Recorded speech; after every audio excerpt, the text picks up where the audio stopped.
ओढ़ी के चुनरिया मैया लाले लाल माटिए के मूर्ति में लागली कमाल। ओढ़ी के चुनरिया मैया लाले लाल माटिए के मूर्ति में लागली कमाल।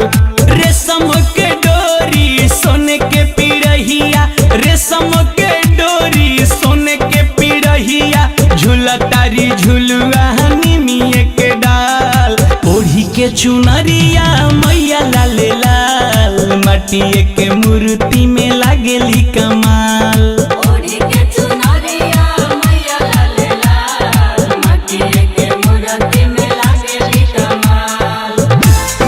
माटिए के मूर्ति में लागली कमाल। जय जय मां, जय जय मां, बोलो जय जय मां, बोलो जय जय मां। गजब कोहरा बनावले बाटे काके कलाकारी हो। सचहु बुझाता देवलोक से आइल बाड़ी मैया दुलारी हो।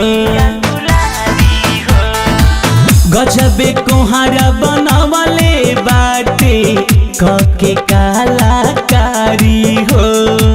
सचहु बुझाता आइल बाड़ी मैया दुलारी हो।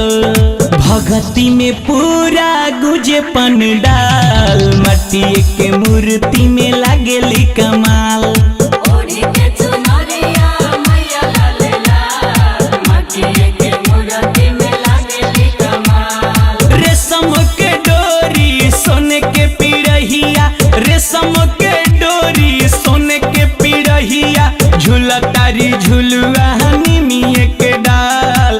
ओढ़ी के चुनरिया मैया लाले लाल माटिए के मूर्ति में लागली कमाल। ओढ़ी के चुनरिया मैया लाले लाल माटिए के मूर्ति में लागली कमाल। जय मैया मूर्ति में लागली कमाल।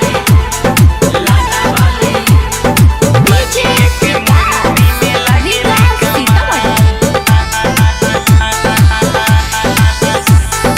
बिरजस बिहारी कैले गीतकारी मैया के गुणगान हो। एक ही कमी कैला ये तोहरू डलला ना तू परान हो। बिरजस बिहारी कैले मैया के गुणगान हो। एक ही कमी कैला ये तोहरू डलला ना तू परान हो।